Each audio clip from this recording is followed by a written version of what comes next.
Alright, so I guess I'll cut straight to the point. If you're a noob like me, do not bother with ZFS on Unraid just yet if you want to import pools. That's basically the summation of it. The rest of this will just document why. I had about 3 years of CLI experience before I started using TrueNAS and Unraid for my server. I used to use Ubuntu, and then I started using Ubuntu and a TrueNAS as a VM hosted on that same machine. To get the drives into TrueNAS, I just connected them to a separate controller and passed the whole controller through, sort of like what you do with USB device. And that was 2 years ago. So I've now been using Unraid with TrueNAS as a VM for about 2 years, and actually might be 3 years. I think I started in 2020. So that would give me 6 years of CLI experience, and I won't pretend like I do extremely advanced things. Like, it's mostly noob level, but I can get by doing pretty much anything. I can sort of read a command and understand what it's trying to tell me and what it's trying to do. Sometimes yes, sometimes no. Sometimes I just have to look up what the definition does, and the explanation is usually pretty clear. So I wasn't expecting for Unraid 6.12.0, I wasn't expecting to just be able to shut off my TrueNAS VM, disconnect the drives and put them on the same controller that Unraid uses. I was expecting to have to import them using CLI. And let me tell you, after 3 restarts and about 20 commands per restart, like I would I started, went through about 20 commands, got nowhere. Shut it down, made some configurations to the hardware because of some issue that I ran into. Started it back up, tried again, ran through about another 15, maybe 20 commands, got nowhere. Realized something else was wrong. I shut it down again, started it back up, and I just went through another 15 or 20 commands, and I've gotten nowhere.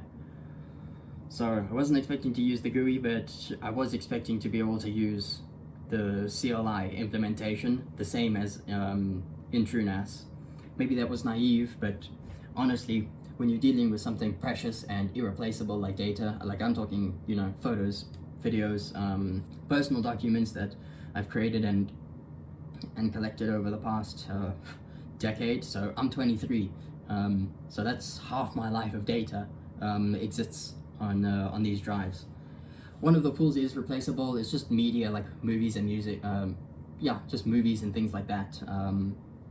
And VM OS installs on pool B/pool 2. They're the same thing now. I think I guess I'm kind of justified in feeling disappointed. Like, when I saw that 6.12.0 stable had finally came out, like, I skipped all of the RC versions, RC1 all the way through RC 8 or 9 or whatever it went up to. Then yesterday I saw, oh, boom, stable is has released. They must be ready for prime time.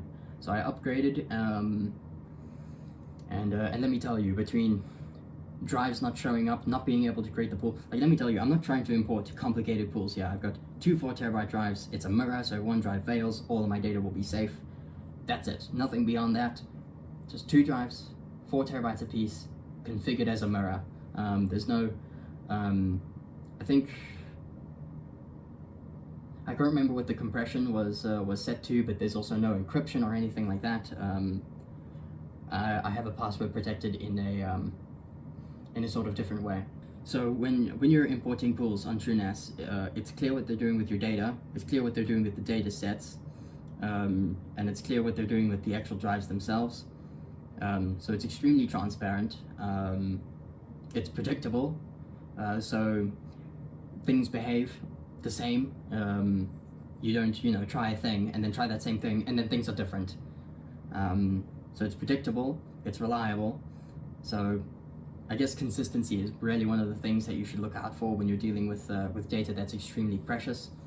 And with TrueNAS, it is like TrueNAS. You can just import the pools using the GUI. I wasn't expecting to use the GUI. I was expecting to use the CLI, and I wasn't concerned because I thought it would be like importing pools using CLI and TrueNAS. It was not. I did not have the same experience. For example, what it's doing with one of my mirrored drives, like, I can't tell. It says one drive is online and one is just unavailable. What it did with it, I have no idea. If I look at it, look at the drives that are connected to that controller, I can see, oh, there's the one drive. There it says the capacity, 4 TB, the other one. it's completely different. The names are still the same, but instead of saying 4 terabyte, it just says a line. It's like it doesn't even recognize it in the drive. It doesn't show up at all in my my main folder. So you click on main, and you should see, there's the drive and there's the other drive. They've got, if they've got some of the names, they'll probably be sorted right next to each other. One of them not present at all. Who knows what it did with it? It's gone. But if I take those drives back off my Unraid controller and it shut down, obviously, take them off of my Unraid controller, stick them back on the controller that I passed through to my TrueNAS VM, oh, they are both of my drives again. I can just go ahead and click import, or if I feel like going down to the shell, I can just go and type import ZFS pool, etc., etc., or zpool import, etc., etc. Like, it's not an issue. I'm usually not afraid of using the CLI, but every time I punched in a command here, or in the GUI, I selected it to do something with my drive, there was just this sinking feeling like, oh my god, is it about to wipe this drive? So the fact that it's not clear what it's doing with the drives, or the data sets, and after about maybe 3 hours last night of trying to import, and another 3.5 hours this morning trying to import, dozens of commands later, I can quite confidently say, do not, if you're like a noob and you value your data, a noob like me that is, like I say, I've got maybe 6 years of CLI experience, but I don't do the most advanced things on planet Earth. But if even just the idea of using the terminal or the shell makes you uneasy, I would not recommend using ZFS on Unraid. Like, I would class the native ZFS support here and the ZFS plugin on the same level. 2 years ago or a year and a half ago, when I posted a comment along with everybody else saying native ZFS support on Unraid, pretty please, because a lot of people wanted that, and I thought if I could add my voice, it would help encourage that development along. Back then, I decided not to use the ZFS support plugin because I was like, I do not trust this plugin with my very precious data. And from what I've been able to tell here, the experience of using the native support and the plugin are identical. So if I didn't trust it with the plugin, I'm sure as hell not going to trust it now. Just because it's just not clear what they're doing with my drives. Where did that other drive go? Why are they not showing up properly? Why can't I select it? So for example, if I add pool, and I select my one drive, the other drive just doesn't show up at all, which means I can't select select the pool to be 2 drives wide, and then select the other one, and then select the other one and set it as a mirror. So GUI, it's unclear what they're doing with the drives, where that other drive went, who knows. And the CLI, it says one drive is online, one drive is unavailable. Why is it unavailable? I'm telling you that it's available. So it's the transparency of what exactly they're doing, the predictability. Things, I type in a command and it does one thing. I type in a command and it does another thing. This is after I fool around and try and change my pool names and stuff like that to try and shoehorn my pools to try and fit in with their naming nomenclature. Like, I could get over the fact that I have to rename all of my pools. I did a zpool import, old pool, and then new pool name, that is, in TrueNAS, and I made sure there were no capitals and no numbers. Well, actually, I made sure there were no numbers, and then I changed the controller, and I realized, capitals. So I sent them back into TrueNAS, changed the capitals into lowercase, and then I sent it back into Unraid. So that was the second time so that was extremely annoying. I think I mislabeled a drive as well, so I had to rename one of my pools 3 times and one of my pools twice, which was a bit annoying. But fine. If the names have to conform to a specific standard just to make things easier and the transition simpler, that's fine by me. That was no biggie. But the fact that I have no idea what it's doing with my drives or my data or anything like that. And between I think RC5, there was a change. So if you created pools before RC5 or something like that, ZFS pools in Unraid, created them from scratch, between RC whatever it was and RC5, you had to then destroy all of those pools and recreate them from scratch. That's it. That's not a very predictable solution. And yeah, it was a development version. Like, it was not ready for prime time, which is why I did not upgrade to it. I stayed at 6.11.5 because I was like, you know what, I'm just gonna wait for when you guys say, all right, stable launch, we're ready. And yeah, there were still some bugs with some other stuff, something to do with the Rocket Lake generation CPUs. I do not have a Rocket Lake generation CPU, so I didn't care about that. But my thinking is now, okay, how long is it going to be before say 6.12.5 or whatever they call it comes out, and there was some kind of oversight, and now you have to destroy and recreate your pools again. I'm not going to do that. Like, right now, if I really wanted to use my existing pools on Unraid, I would have to move all my data off my mirror, destroy the pools, start from scratch, put them on Unraid, and then move all the data off of my other pool that's on TrueNAS, put them on the new Unraid pool, destroy the existing TrueNAS pool, and then repeat that process. The other one is just one drive. It's just a single drive. There's no mirror or any parity like that, which is why I only store data I'm willing to lose, and that can be easily reacquired, you know, like movies and stuff like that. So because I went through an experience like that where I had to move data across 2 drives and recreate pools from, I don't know, some other problem that I was having unrelated to TrueNAS. And I lost some movies in the process, and I have no idea how. Like, I highlighted all, I copied, and I let the thing finish to completion, and yet still I lost stuff. I'm not willing to make that mistake with data that spans half of my life. That's an unacceptable level of risk when you're dealing with data that simply cannot be. I can't go back in time and take those photos again, take those videos again. If I lose them, they're gone forever. So, if you ask me, native ZFS support as of 6.12.0 and the ZFS plugin that used to exist, I put those on the same level of trustworthiness, which is about 0. Some people might trust that plugin, but it just takes, you know, that one developer to make a change or have an oversight or something like that. When you're dealing with something this new on really an unsupported platform, for things to have to change, and now you have to move your data around, destroy your pools. Oh, maybe now I can't back out. I can't. Like, maybe something happens and my ZFS pools that I create on Unraid can't be used on TrueNAS or something like that. That interoperability between systems is really what gives TrueNAS's ZFS functionality its robustness. You know, TrueNAS has been around for what, for years, for like a decade or something like that. Maybe a little more if I'm not mistaken. I can't remember exactly when it first came out. So they've had a long time to refine this. So I can't really expect TrueNAS to, or at least Unraid, to have that same level of refinement. So maybe when they say, okay, you can now just click import in the GUI, and it will import from almost any system, you know, TrueNAS or Linux or whatever you created your TrueNAS, or at least whatever you created your ZFS pools on.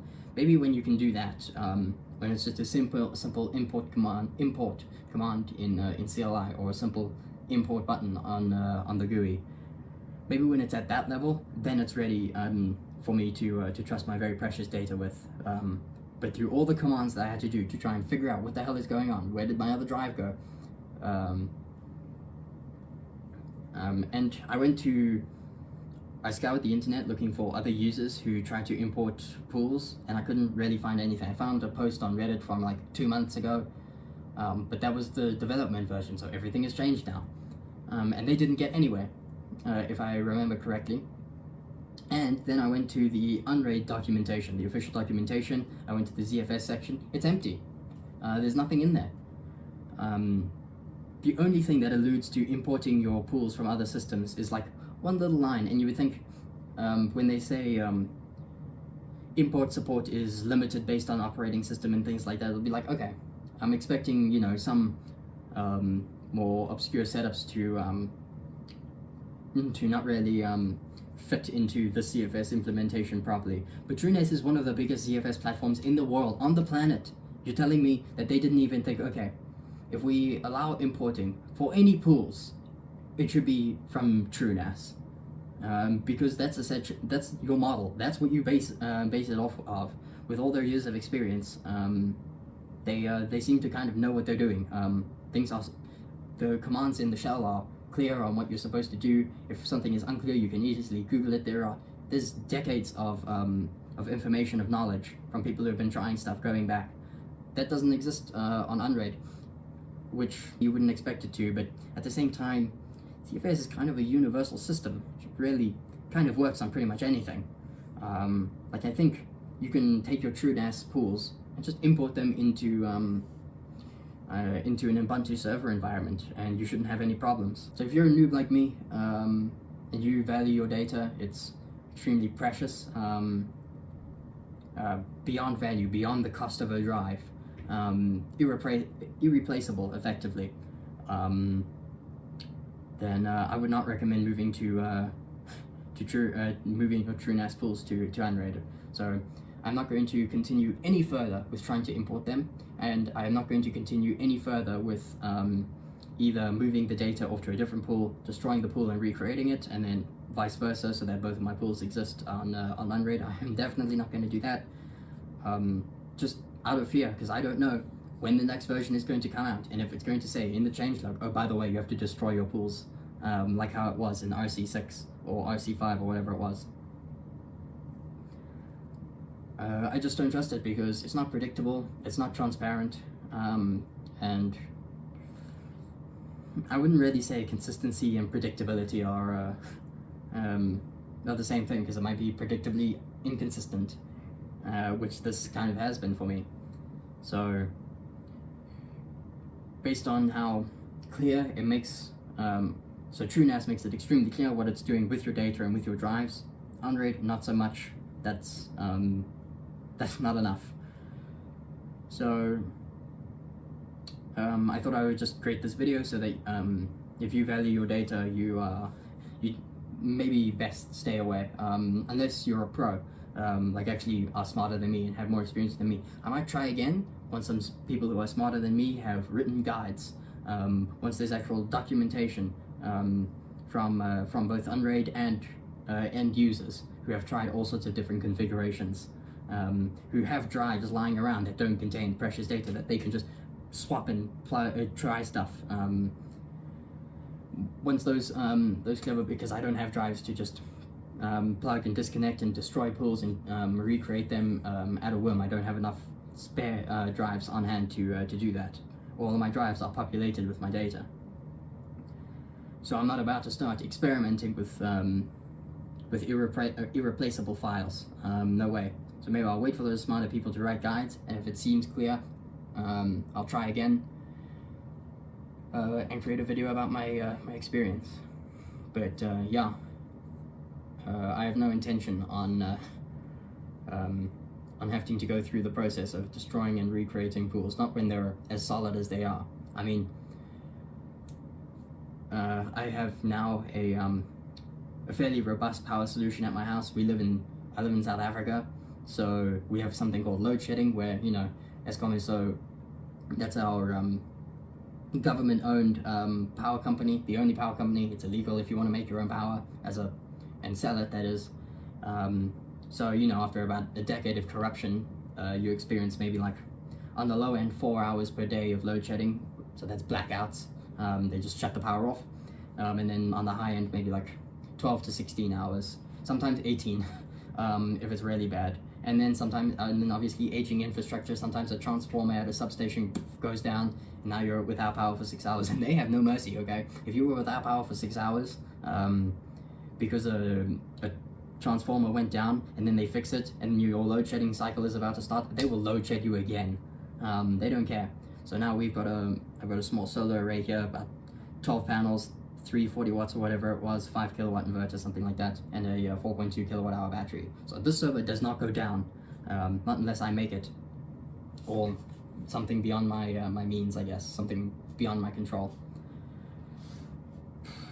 I've had very little downtime since I installed that system. Doing the CFS import is the most downtime I've had since I got that solar array installed, and that's kind of tragic to think about. So So yeah, I'm gonna wait for the smarter people to make it clearer, or wait for another version of Ubuntu, of Unraid before I do the conversion, which is disappointing because I was gonna really sort of refine my storage system. I was gonna take these two 128 gig SATA SSDs that I have, create a cache pool for them, reallocate my RAM to like a compute Ubuntu VM that I have, and I was expecting a good streamline and not a performance boost, but I was expecting more consistent performance. Not having one of my servers just completely virtualized. Yeah, that plan will not happen until smarter people than me write about what to do, or there's some official documentation from Unraid, or a new version comes out. I just don't trust it. So yeah, I am disappointed. I've waited nearly 2 years for the CFS support, and yeah, it's not what I hoped it would be. I mean, I wasn't hoping for GUI level functionality, but I was at least hoping to be able to just use the CLI in the same way that I use it in TrueNAS. But that did not happen. So that's been my experience. Migrating from TrueNAS to Unraid, ZFS pools, do not bother, because I won't.